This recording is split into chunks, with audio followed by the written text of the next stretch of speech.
Zero Dam is the most predictable map in Delta Force operations, and if you're a new player or you're just jumping on with the release of the game on console, what we're going to go over in this video is going to help you increase that extraction rate, win more gunfights, and if you're a loot runner, avoid more gunfights.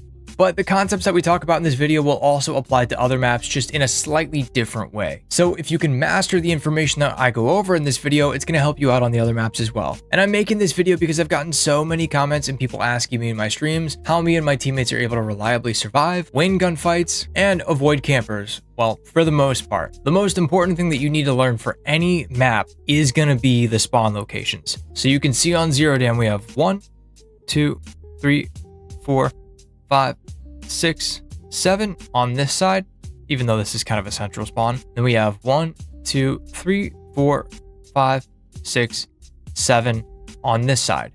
And you want to think about Zero Dam in halves. So you're going to take admin and split it right down the middle. And this is one half, and this is the other half. Now there's going to be 3 teams that spawn on each side of the map, and that's going to dictate how you approach or how you play the game. And what I see from players the most, or what I get from people that come in and ask me questions, is they try to force a match, or they don't understand where players are at and why they're there. And so once you understand the spawns, you can understand where enemy teams are going to be, what areas to check, and kind of how that match is going to flow. Let's assume that you spawn bottom side visitor. You cannot just run straight through visitor and then run at admin. Knowing where all of these spawns are is going to give you information on where to check. So usually what I like to do is we'll run up visitor, and you can either check down this right sideline to see if this team spawned here and if they're going to push you this way. Not super popular, but sometimes it works because people aren't expecting it. You can come up to the little kick ramp here on the left side, or you can go straight through kick door and then get inside and listen. Now, if this team did spawn here, Rocketeer will not be outside and Shield Bearer should not be inside, but they're going to be inside well before you could even hear them break glass at the top floor. So usually your best bet is to just get in as quick as possible. Make sure that you take out the bots over here and make sure you're running a suppressor so this team or this team doesn't hear you.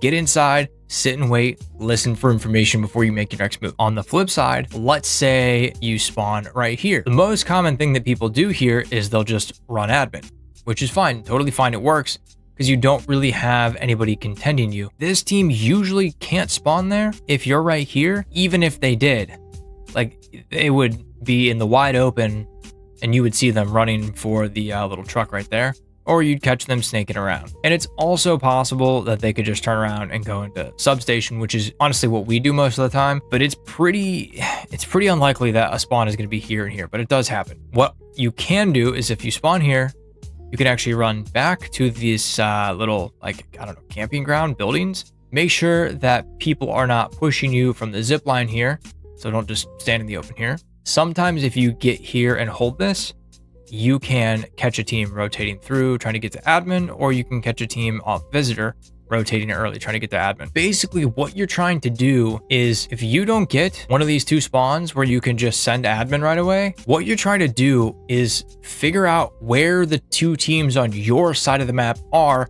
and use that information to decide if you're going to take the fight or avoid the fight, or if you want to completely rotate around them and catch them later in the match. Now on the flip side of the map, let's say that you spawn at one of these bottom locations right here. You might think, hey, let's just run into cement. But as you can see, there is a spawn inside cement. So if you don't know how to check for this team could already be up the stairs and pre-aiming you through the hole in the wall. What you want to do, run up really quickly, peek hole in the wall. If RPG is there, then there's not a team that spawned in there.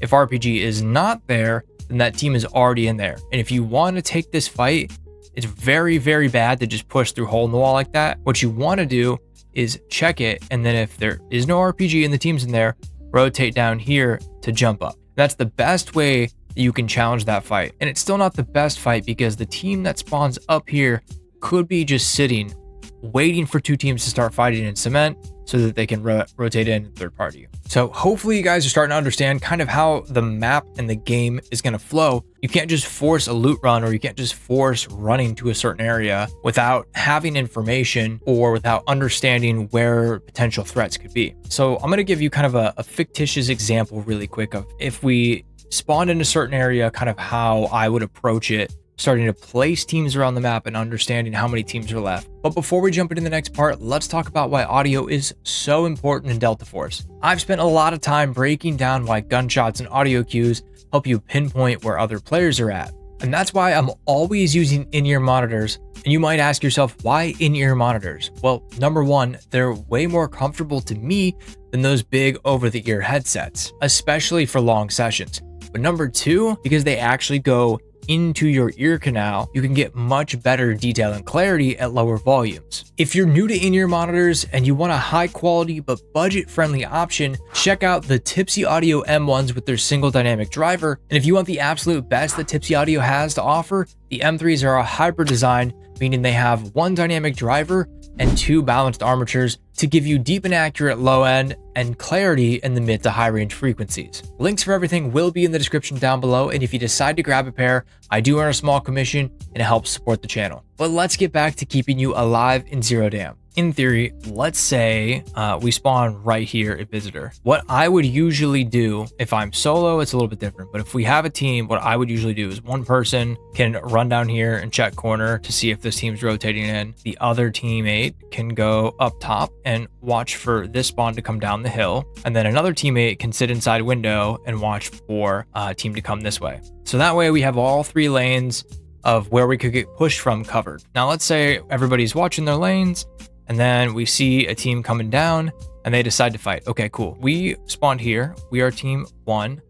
This team coming down the hill is team 2. And now all we have to account for is team 3, which is likely either in substation somewhere and we should hear shots, or they went admin and we should hear shots. Typically what would happen, this fight would happen. Let's say we win it, we would be looting and you would either hear the shots coming from substation because they're dinking bots or dinking the guards, whatever you want to call it, or you would hear fighting start to happen in admin because this team went in and they fought, this team that went in. And so now right off the rip in the first 3 to 5 minutes of the match, right, we know with pretty good certainty where all 3 teams on this side of the map are. We were 1, we wiped 2, and the third one is an admin fighting one of these guys. Now we know where team 3 and probably team 4 is. So now all we have to do is account for the last 2 teams. And what typically happens is these 2 teams fight. As that fight wraps up, we're rotating from our spawn up into admin.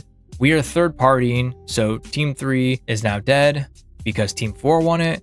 We third party, we get rid of team 4, and now all we have to do is account for 5 and 6. Typically the way that most games go, either you hear another team rotating and they're, shooting the guards at cement, or you bunker down an admin, you hear a Luna arrow. Okay, we know they're coming from barracks. That's team 5. And not always can you place all 6 teams in the map, but you can start to get really certain because sometimes there is only 5 teams that spawn in, but it's usually 6. If you get to that 5th team, or you can place where the 5th team is at, say that they're the 5th team, you don't hear anything pushing admin, but you hear, fighting in cement, and it's not just gunshots. Let's say it's utility. So you hear grenades, Luna arrows, Allura rockets, stuff like that going off. Well, now we know team 5 and team 6 are fighting in cement. And so now we know where everybody's at on the map. And so what happens is these 2 teams likely going to fight. One of them is going to win. And now we can decide, are we going to go third party that team?